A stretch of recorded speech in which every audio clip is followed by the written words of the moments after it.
امام حسین علیہ السلام کی ولادت 3 شعبان 4 ہجری مدینے میں ہوئی۔ جیسے ہی مولا علی اور بی بی فاطمہ زہرا کو اللہ نے امام حسین عطا کیا تو جبریل امین آسمان سے حسین نام لے کے حضور محمد مصطفیٰ صلی اللہ علیہ وآلہ وسلم کی خدمت میں حاضر ہوا اور عرض کرنے لگا، یا رسول اللہ نے آپ کو ایک نواسہ عطا کیا ہے اور اللہ کی مرضی یہ ہے کہ آپ اس کا نام حسین رکھیں، اور یہ وہی نواسہ ہے جو اللہ کے دین کے لیے اپنا سب کچھ کرب و بلا میں قربان کرے گا، اور اس کی قربانی کے بعد ہی رہتی دنیا تک اللہ کا دین باقی رہے گا۔ حضور نے جیسے ہی امام حسین کو گود میں لیا تو اپنی زبان امام حسین کے منہ میں رکھتے ہیں اور امام حسین رسول اللہ کی زبان چوستے ہیں۔ تاریخ نے لکھا، اللہ کے رسول اتنی محبت کرتے ہیں جس کی مثال دنیا میں نہیں ملتی۔ رسول خدا اکثر امام حسین کو اپنے سینے پہ سلایا کرتے تھے۔ چھوٹے سے امام حسین جب مسجد نبوی میں داخل ہوتے تو آپ اپنے خطبے کو روک کے امام حسین کو اپنی گود میں لیتے اور منبر پہ تمام اصحاب کو بتاتے کہ اے لوگو پہچانو، یہ میرا نواسہ حسین ہے، ان قریب اس کو میرے دین کے لیے بے جرم و خطا قتل کیا جائے گا۔ اس وقت اس حسین کی مدد کرنا، بس دور بدلتا جاتا ہے۔ اللہ کے رسول کی رحلت کے بعد اہل بیت پہ مصائب بڑھتے جاتے ہیں۔ بی بی فاطمۃ الزہرا سلام اللہ علیہا کی شہادت ہوتی ہے، امام علی کو مسجد کوفہ میں شہید کیا جاتا ہے، امام حسن کو بھی زہر دیا جاتا ہے، اور جب سن 60 ہجری کا سورج طلوع ہوتا ہے تو یزید پوری دنیا کے سامنے اللہ کے دین اسلام کا انکار کرتا ہے، وہ قرآن کی توہین کرتا ہے اور یہ کہتا ہے کہ میں محمد بن عبداللہ کے دین کو نہیں مانتا، اور اس وقت وہ دنیا کا سب سے بڑا بادشاہ ہوتا ہے جس کی حکومت 3 بر اعظم پہ پھیلی ہوتی ہے۔ پوری دنیا ظالم بادشاہ کے ظلم کی وجہ سے خاموش رہ جاتی ہے۔ اتنے میں امام حسین علیہ السلام مدینے سے یہ آواز دیتے ہیں کہ اے یزید، تو جھوٹا ہے، میرا نانا حضرت محمد مصطفیٰ صلی اللہ علیہ وآلہ وسلم اللہ کا رسول ہے اور قرآن اللہ کی کتاب ہے، اور اگر اس بات کو بتانے کے لیے مجھے قربان بھی ہونا پڑے تو میں پیچھے نہیں ہٹوں گا۔ بس یزید یہ حکم نافذ کرتا ہے کہ امام حسین کو مدینے میں شہید کیا جائے۔ امام حسین نہیں چاہتے کہ ان کا خون ناحق اپنے نانا کے مقدس شہر میں بہے۔ آپ مکے کی طرف ہجرت کرتے ہیں اور اللہ کے گھر کی پناہ میں جا کے مقیم ہوتے ہیں اور حج کے فرائض انجام دیتے ہیں۔ یزید کی یہ سوچ تھی کہ امام حسین اور ان کے ساتھیوں کو طواف کعبہ کے بیچ میں ہی قتل کریں گے، اس میں ایک تو امام حسین بھی قتل ہو جائے گا اور دوسرا اللہ کے گھر کی بھی بے حرمتی ہوگی۔ امام حسین کو جیسے ہی اس بات کا علم ہوا تو آپ نہیں چاہتے کہ ان کا خون ناحق اللہ کے گھر میں بہے، اور اتنے میں آپ کے پاس کوفے سے ہزاروں خطوط بھی آتے رہے کہ اے نواسہ رسول، ہم بھی رسول اللہ کے دین کی بقا کے لیے یزید پہ لعنت کرتے ہیں، لیکن یزید کے ظلم کی وجہ سے مجبور ہیں۔ آپ جلد کوفے آ جائیے اور اپنے نانا کے دین کو بچانے کے لیے ہماری مدد کیجیے۔ ان خطوط میں یہاں تک لکھا تھا کہ اے حسین، اگر آج آپ ہمارے پاس نہیں آئیں گے تو روز محشر ہم آپ کے نانا سے آپ کی شکایت کریں گے کہ دین مٹتا رہا اور امام حسین مکے میں مقیم رہے۔ امام حسین اپنے چچازاد بھائی مسلم بن عقیل کو اپنا سفیر بنا کے کوفے بھیجتے ہیں اور یہ کہتے ہیں کہ تم ان سے مل کے حجت تمام کرو۔ مسلم بن عقیل کوفے جاتے ہیں، وہاں کے لوگوں کی محبت کو دیکھ کے امام حسین کی طرف ایک خط لکھتے ہیں کہ مولا آپ جلد کوفہ آ جائیے۔ امام حسین اپنے حج کو عمرے میں تبدیل کرتے ہیں اور اپنے بچوں، بہنوں اور بیٹیوں کو لے کے کوفے کی طرف روانہ ہوتے ہیں، اور وہاں یزید اپنے تمام وزیروں میں سے ایک ظالم شخص عبید اللہ ابن زیاد کو چنتے ہیں کہ وہ فوراً جائے اور کوفے کی حکومت سنبھالے اور امام حسین کے چاہنے والوں پر وہ ظلم کرے کہ سب اپنے گھروں میں چلے جائیں۔ نواسائے رسول مکے کو چھوڑ کے جیسے ہی کوفے کے قریب پہنچنے لگے تو وہاں پہ انہیں مسلم بن عقیل کے شہادت کی خبر ملتی ہے اور یہ معلوم ہوتا ہے کہ کوفے والے بدل گئے اور کسی نے سونا لے کے خاموشی اختیار کر لی تو کوئی یزید کے ظلم کی وجہ سے گھر میں چھپ گیا۔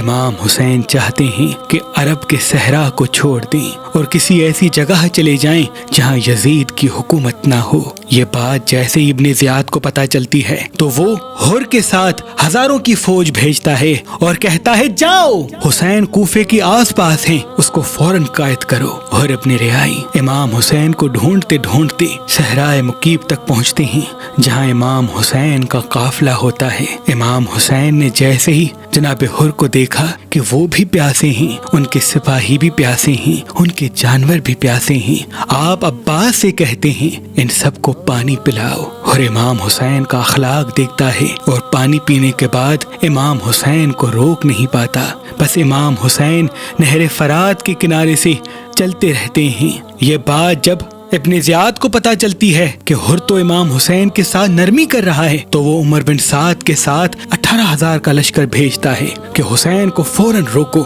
بس چلتے چلتے امام حسین کا قافلہ کربلا سے گزرتا ہے اور وہاں امام حسین کا گھوڑا رک جاتا ہے۔ امام حسین جیسے ہی معلوم کرتے ہیں کہ زمین کو کیا کہتے ہیں، الگ الگ نام امام حسین کو بتائے جاتے ہیں۔ کوئی نینوا کہتا ہے، کوئی ماریا کہتا ہے اور کوئی بوڑھا شخص آ کے کہتا ہے یہ کرب کی زمین ہے اور اسے کربلا کہتے ہیں۔ امام حسین گھوڑے سے اترتے ہیں، سجدہ شکر کرتے ہیں اور عباس سے کہتے ہیں عباس خیمے لگاؤ، ہمیں یہی امتحان دینا ہے۔ 2 محرم 61 ہجری کو امام حسین کربلا پہنچتے ہیں اور یزید کے سپاہی امام حسین کے خیمے دریا سے دور لگواتے ہیں تاکہ جب ہمیں حسین کا پانی بند کرنا پڑے ہم بند کر سکیں۔ امام حسین صبر کرتے ہیں اور اپنے خیمے نہر فرات سے دور لگواتے ہیں۔ بس 7 محرم کو امام حسین اور ان کے بچوں کا پانی بند کر دیا جاتا ہے۔ خیمے میں تمام بچے پیاسے ہوتے ہیں اور وہاں فوج یزید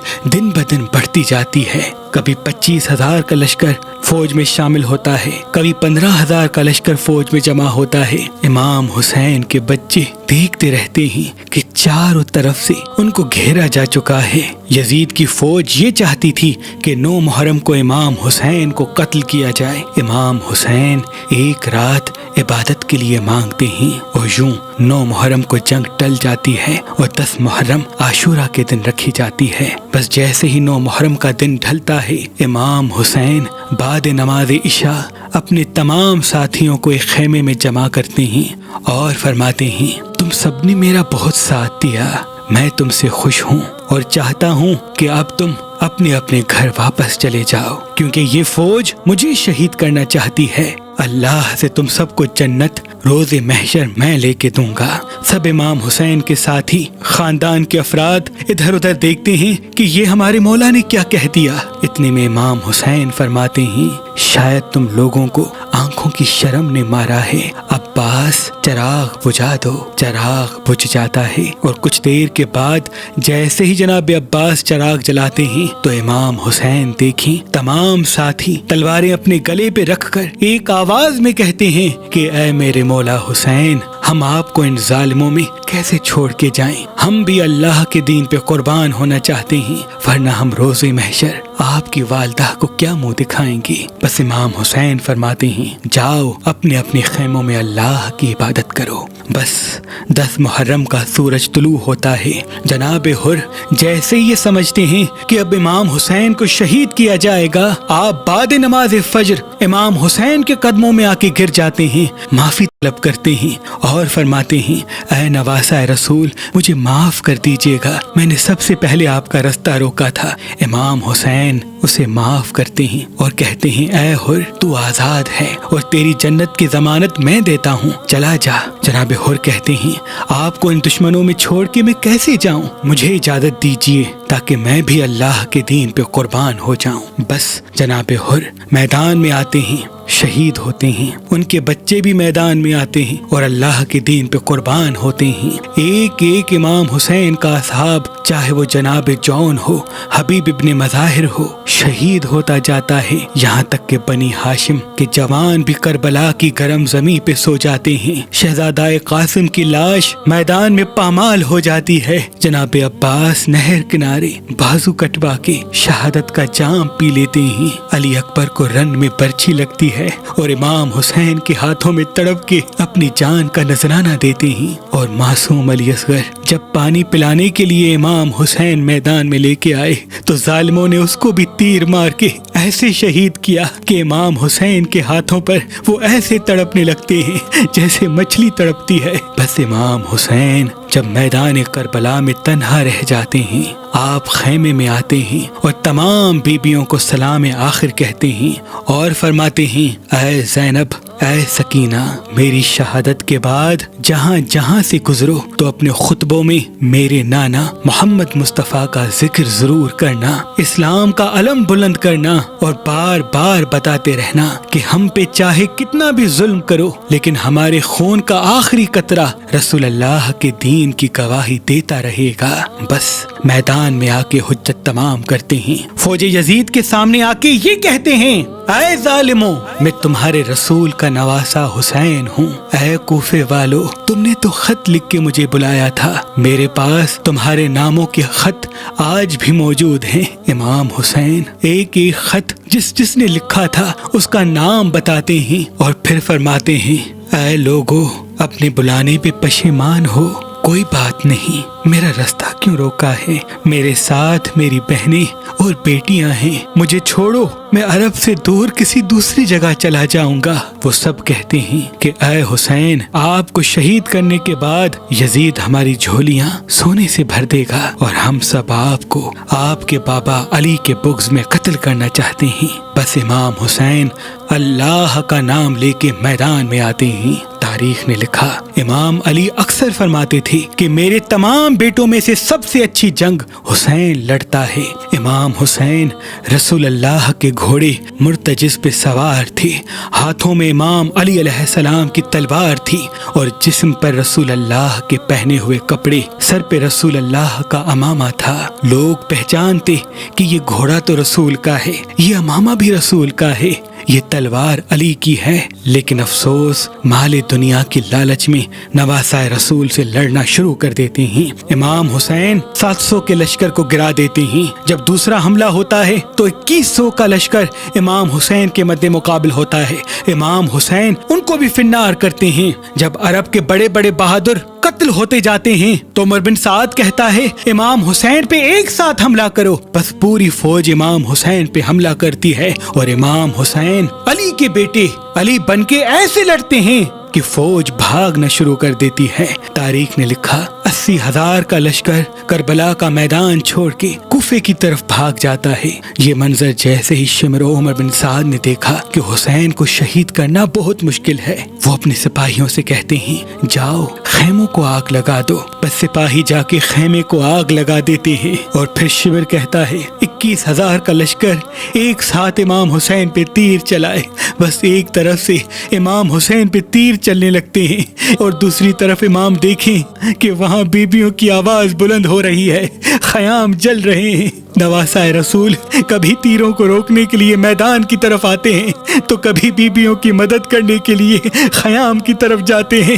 مقتل کی تاریخ کہتی ہے امام حسین کے جسم پر اتنے تیر لگ گئے کہ آپ کے جسم کا کوئی بھی حصہ خالی نہ تھا، بس ایک تنہا رسول اللہ کا نواسا تھا اور لاکھوں کی فوج کا ان پہ حملہ تھا۔ اتنے میں آواز غیب آتی ہے اے حسین لوٹ آؤ، تیرا اللہ تجھ سے راضی ہو گیا۔ امام حسین تلوار کو روکتے ہیں، اتنے میں ایک ظالم امام حسین کی پشت پہ پہ وار کرتا ہے، آپ گھوڑے کی زی سے زمین پہ آتے ہیں، لیکن وہ تیر مسلسل چلتے رہتے ہیں۔ امام حسین کا گھوڑا جس کا نام مرتجز تھا، وہ امام حسین کا طواف کرنا شروع کرتا ہے اور اپنی آواز میں کہتا ہے، اے لوگوں پہچانو، یہ رسول اللہ کا نواسا ہے۔ بس ظالم ہنستے رہتے ہیں، وہاں خیام جلتے رہتے ہیں، اور امام حسین زمین کربلا پہ اپنی پیشانی رکھ کے اللہ کا شکر کرتے ہیں کہ اے اللہ تیرا شکر ہے، میں نے تیرے دین کے لیے اپنا سب کچھ قربان کر دیا۔ تاریخ کہتی ہے امام حسین سجدے میں تھے، کوئی امام حسین کو تیر مارتا ہے، کوئی نیزہ مارتا ہے، کوئی لاٹھی مارتا ہے، جس کے پاس مارنے کے لیے کچھ نہ تھا وہ کربلا کی گرم زمین سے پتھر اٹھا کے امام حسین کو مارتا ہے۔ امام حسین اللہ کے شکر میں مصروف رہتے ہیں۔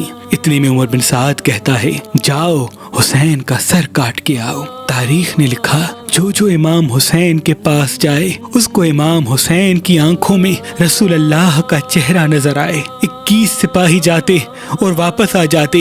جیسے یہ خبر شمر کو ہوئی کہ یہ سب رسول کے احترام میں امام حسین کا سر نہیں کاٹ رہے، وہ اپنے خنجر کو پتھر پہ بار بار مارتا ہے تاکہ اس کی تیزی ختم ہو جائے، یہ کند بن جائے، اور پھر ہنس ہنس کے کہتا ہے، اب دیکھو میں رسول کے نواسے کا سر کیسے کاٹتا ہوں، اور جا کے یہ خبر یزید کو بتانا۔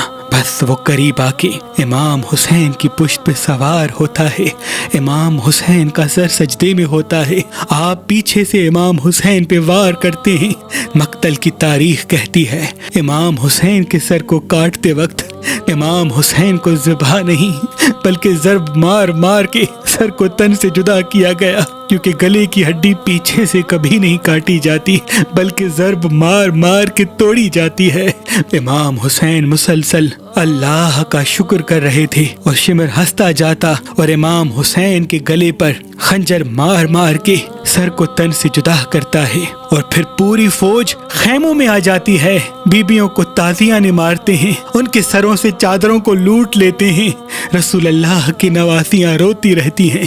بس اتنے میں عمر بن سعد کہتا ہے، اب وہ گھوڑے لاؤ جس کو میں نے یمن سے بلوایا تھا، جو لاشوں کو پامال کرنے کے لیے لائے جاتے ہیں۔ بس ان گھوڑوں کے نال تبدیل کیے جاتے ہیں اور وہاں مقتل میں سب لاشوں کو پامال گاہ پہ رکھتے ہیں۔ لیکن اتنے میں الگ الگ قبائل کے لوگ آ کے کہتے ہیں، ثقفی قبیلے والے کہتے ہیں کہ علی اکبر کی ماں ہمارے قبیلے سے ہے، ہم اکبر کی لاش پہ گھوڑے نہیں دوڑائیں گے۔ کہیں سے بی بی رباب کے قبیلے کے لوگ آ کے کہتے ہیں کہ ہم اپنی شہزادی کے بیٹے اصغر پر گھوڑے نہیں دوڑائیں گے۔ کہیں سے بی بی ام فرواہ کے قبیلے کے لوگ کہتے ہیں کہ ہم قاسم پہ گھوڑے نہیں دوڑائیں گے۔ جناب حر کی لاش ان کے قبیلے والے لے کے جاتے، جناب جون کی لاش جون کے قبیلے والے لے کے جاتے، بس ایک ایک شہید کی لاش مقتل گاہ سے ہٹ جاتی ہے، بس رسول اللہ کا غریب نواسا زمین کربلا پہ پڑا رہتا ہے، اور مشرق کے گھوڑے مغرب کی طرف دوڑتے ہیں، مغرب کے گھوڑے مشرق کی طرف دوڑتے ہیں